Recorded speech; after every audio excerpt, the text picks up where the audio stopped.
CVA taking that one, I'd just like to remind all of you that we do have our PCU contest tomorrow.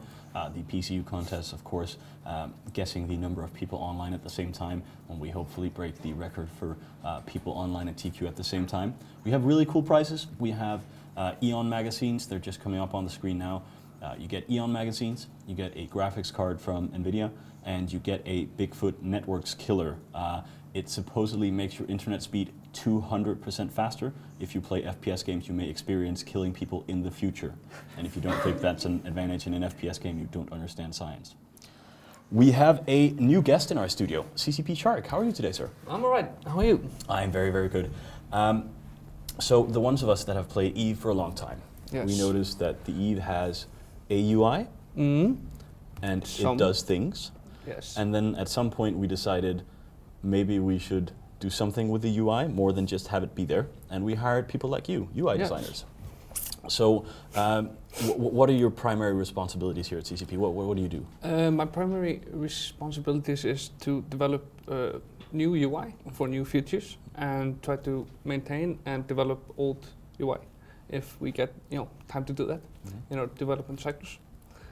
So we have, for example, the UI in Planetary Interaction, which looks drastically different than the old stuff. Is it? Have you been working on Planetary Interaction, for example? Yeah, I was on that team with Planetary Interaction. I'm responsible for those disks and lines.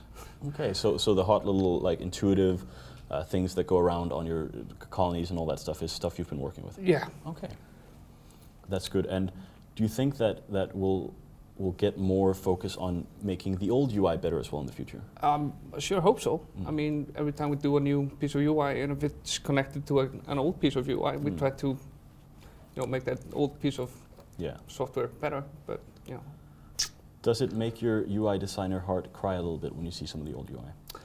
Sometimes a bit. Sometimes a little bit. Deep inside. Let's talk a little bit more about UI after the next match. Let's quickly go back to this one. CVA winning this one. Veron, you're happy. Were you also surprised, or was it like? After I saw the loadouts on the field, I wasn't surprised. It was just a matter of CVA trying to keep the destroyers out of the way so that they could come back in later and try and take the bombers out. Pretty much what happened, I suppose. They lost a couple of ships, but I think they did awesomely. I think it's a sound strategy. It worked well. It's the first time we've seen that loadout, and it was just good showing by CVA. I liked it. The bombers were fun though. There's nothing better than a match that starts with like everything going into armor. Was 6 bombers too much? I'm not sure if the bombers were used effectively. I think they underestimated the destroyers and overestimated the amount of DPS that would come from those Abaddons. They went for that battleship cluster first and waited for the Oneros to be frazzled enough to pick a target and went for something else. It was interesting that those Abaddons went down first. Usually they're a pretty heavy tank and they could not hold up, seemingly paper thin. But they seem to have underestimated the amount of damage that would come out of those Balgorns, who are notoriously strong tank and also incredibly useful as a utility ship with their newts and webs. So I'm not sure necessarily if that initial bomb run was the most effective use of them. Yeah. I've just been told that we are going to be slightly delayed going into the next match. Circle of Two are not entirely ready now due to circumstances that are out of their hands, so we're going to give them a quick chance to get on. Of course, we want everyone to be able to compete this Alliance tournament without spaceships blowing up. It's a boring, boring tournament. But you know what that means? It means I get to talk to you guys, which is not entirely bad. Let's go do some of the basics then. One of the good things, of course, is that we always have new people watching who may not understand all the terminology used here. And when we have things like a logistics ship, what is a logistics ship and what role does it fill on a team, Veron? A logistics ship is a cruiser platform. It's based on a Tech 1 cruiser. And it's pretty much, it's not an offensive ship at all, generally. If it's used correctly, it isn't. It's there to provide remote support for any member of its gang, and it does that by capacitor transfer, by remote armor transfer, or remote shield transfer. Basically just trying to buffer and support other ships in its gang by assisting them with added hit points, added capacitor. Sometimes they're used offensively with target painters, or crazy people might fit damps to them. Some people field combat drones with them as well. Although generally in normal PvP on Tranquility, it's generally best to go with logistics drones as well. That is true, and we've certainly seen quite a few logistics drones here. Before we got the wonderful Mr. CCP Shark, we had CCP Diagras on, and we were talking about the CSM. I just got a message from a CSM member just reminding us that 49 issues that have been brought up by the CSM have been implemented. 33 are currently in the pipeline to be implemented right now, and 190 of them, and he mentions UI enhancement as well, is on the list to be put into an expansion as well. So the CSM is certainly very active. They also note that they had a suggestion to give POS fuel in planetary interaction, which they certainly have. So just a quick message from a CSM member reminding us that they have actually got a lot of stuff in, which is good, which is good. Angel, you are with IT Alliance. I am. Formerly known as Band of Brothers. Formerly Band of Brothers, previously Kenzoku, Bob, Yes. Band of Brothers Reloaded. Yes. And formerly Tournament Aces. Yes. They have quite a few tournament wins, but we haven't seen them for a few years. Are there any plans to re-enter the tournament? I'm not at liberty to say. It's certainly possible. There, we have a number of people that could do it. As I mentioned, I believe the first weekend we were a little bit busy, and we had to give everybody else a chance. That's very fair and very kind of you. We actually have a graph ready for you now. It is love graphs. provided by our interstellar correspondents. It is ships fielded, points fielded by race. And we see that Minmatar is very, very popular as well. Not that surprising, we do see a lot of them. And a lot of Kaldari, a lot of Tengus, a lot of Drakes traditionally. I was looking at the list of ships yesterday, and as far as I remember, 3 of the top 6 most used ships are Kaldari. So quite a few of them. But look at the pirate factions. Angel Cartel, that's a lot as well. They almost rival MR. As far as I remember, the pirate factions together actually outweigh Galente. Which brings us to an interesting point. Verone, why are Galente not being used that much then? Well, they're really good for the style of PvP that I personally do. Very hard hitting, very ultra close range PvP. But there are so many variables in the tournament in terms of how far apart teams can come in. Especially with the prevalent use of bombers, you can end up to the point where you field, say, 3 Megathrons, and you're 80 kilometers away from the opposing team. And by the time that you come together, one of your Megathrons is dead, another one's in structure, and you've lost at least half of the DPS in your team. So it's very hit and miss, and I think that Minmatar and Kaldari give the survivability, and Minmatar just give the all outright damage that's needed. So I think that's why they're the most popular. We have seen the Megathron hull a few times. We saw triple Vindicators from Solar Fleet the first weekend, and we did see 2 Chronoses the second weekend, and 2 Vindicators again from Atlas Alliance. So they are effective when used properly, but the amount of variables to be used against them, that can be countered against them, is really, the risks sometimes outweigh the benefits. Although it's interesting to note that a lot of the teams are not fitting Galente jammers because of the infrequency of Galente sensor strength ships. So it may be, we'll see them later.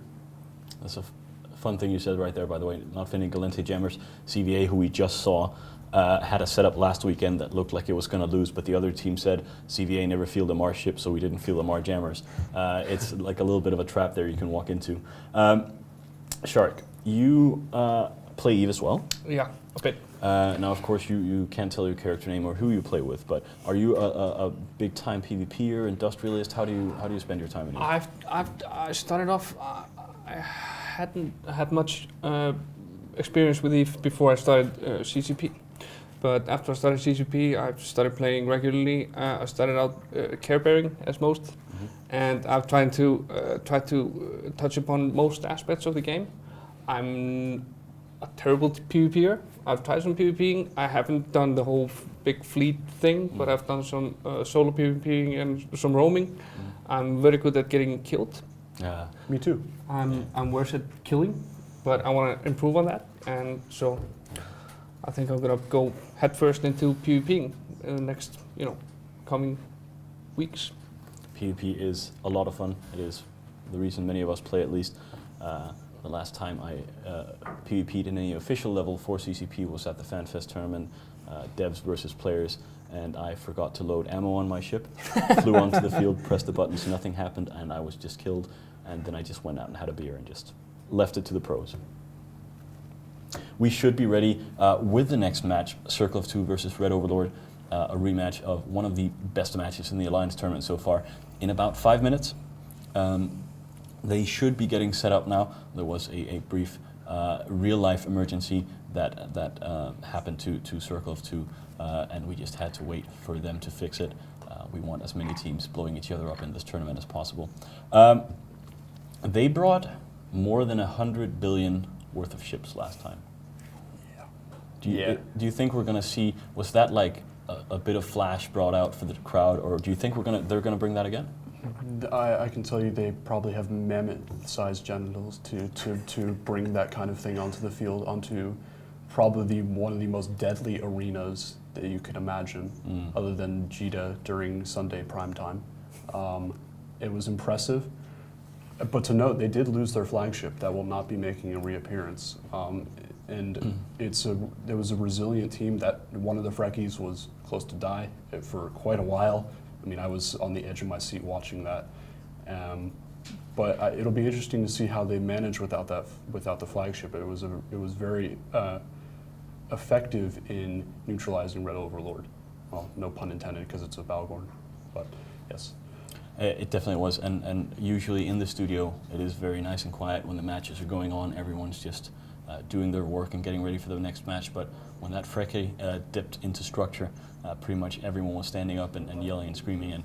And as you said, if anyone was on the balls last weekend, it was certainly CO2 doing an amazing job there. So I'm looking forward to this. Are we going to see the same result today, Verona? Are they going to come out and do it again?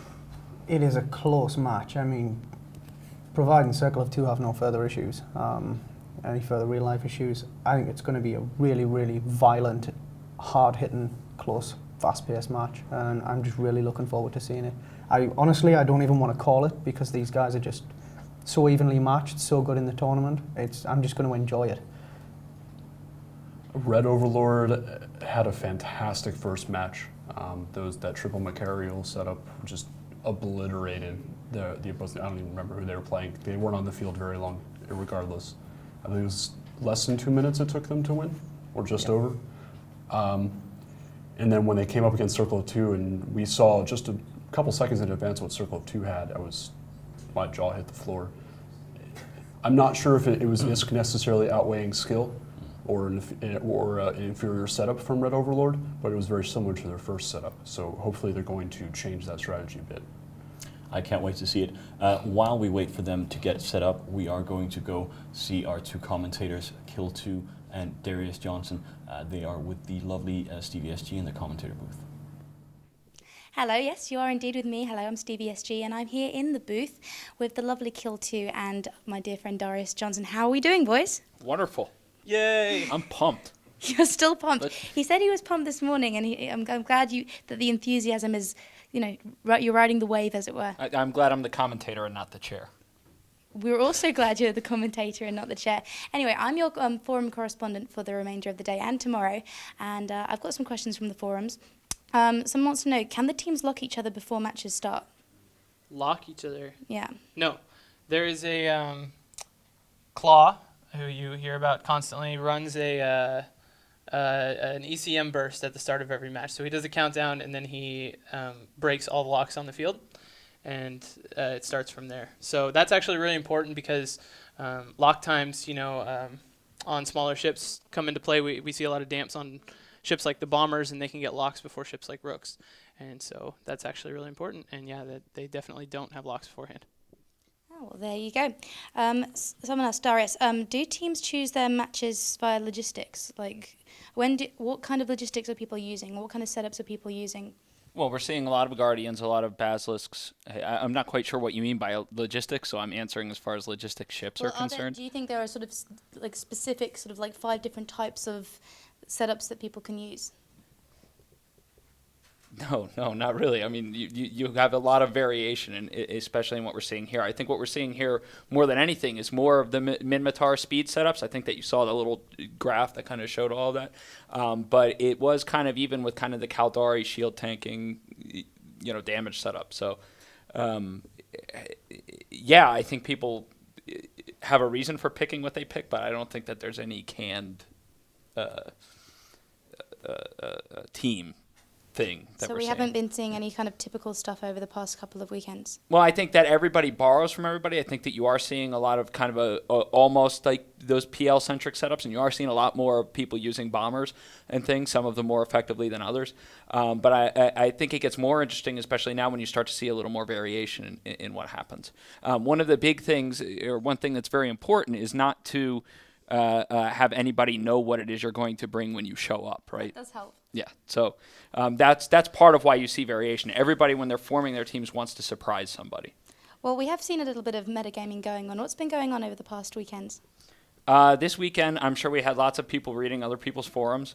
And then this past weekend, we did also have some issues on the test server with various groups either following each other around or interfering with their practices and then getting very upset and crying like babies about it. Yeah, I think there's a lot of forum threads about what happened. It's quite interesting. In the break, if you want to have a read, it's quite good fun. You can actually go to our forums on eveonline.com if you do have questions for these guys. There's a thread specifically for it, and you can post in there, and I'll get any questions to these guys at all. Some guy wants to know, what's the attraction to the Dremule? The Dremule is super kind of flavor of the... Hey, that saying, by the way, flavor of the week, is it of the week or of the month? Flavor of the month, Okay. FOTM. Okay, so they're big on TQ right now. They're just very good since Dominion, when the faction ships, pirate faction ships all got changed. The Dremule did really well, and it's super popular there. And I think that has something to do with why it's so popular here. But it's just good. I mean, it's does a lot of damage. It's very fast. It's just a really efficient tackler, and compared to most of the other ships that would fill that role, it's up near the top. So we see a lot of it. It's not overly complicated, I don't think. Okay, and someone wants to know, why do we not see more of the anti-drone? The what? Anti-drone.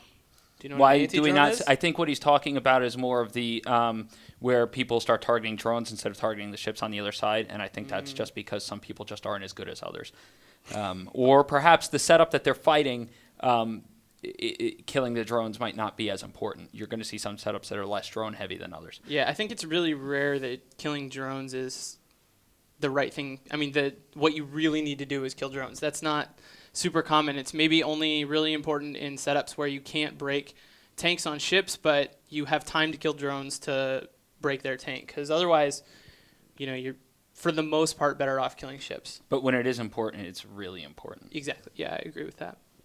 Okay, well, thanks, guys. Again, if you have questions, you can go to the forums. Also, you can join us in IRC on EVE Online. It's on coldfront.net. EVE-Online is the channel, and there's some lovely, well-mannered gentlemen in there who can take your questions and pass them through to Uncle Soundwave in the studio and me. I think in that case, we'll go over to Soundwave. Thank you very much, Stevie and the commentators back there. Just one thing, if you remember last week, we waived the €5 or $5 registration fee for a new account. We've done that this weekend as well. If you want to buy an account this weekend, and if you imagine there's no monthly subscription fee, EVE is literally free this weekend. That's a really good offer. If I didn't have many accounts, I would be buying one because it's free. If you imagine there's no monthly subscription fee. Are you guys buying accounts this weekend? I already have far too many. I have an innumerable number at this point. Fair enough, fair enough. Well, I mean, hopefully as long as someone does it, we will be happy. Circle of Two versus Red Overlord. We had a bit of an accident. Circle of Two play all their games from an internet cafe. So contrary to many other teams who will be placed around the world, they're simply sitting together in real life. No need for TeamSpeak. If they do use TeamSpeak, it'll be a weird setup because they'd be sitting right next to each other and screaming. But they are sitting together in real life. And what happened, why we're delayed now, is that the internet cafe actually lost power. So we had a full Alliance tournament team ready to go that simply didn't even have lights. Metagaming? There may have been someone from Pandemic Legion cutting the power lines. I don't want to start a rumor, but that may have happened. I wouldn't put it past them. Yeah. Yeah, no, but we decided to give them 5 to 10 minutes to get the power up and running again, and they have. So we should be going to the match right about now. Circle of 2 versus Red Overlord. Let's get a quick round of who's going to win it. Red Overlord. Circle of 2. Who's flying again? I'm going to go with Circle of 2. They did tremendously last time, and I do love the expensive setups. Let's see if they have another expensive setup for us.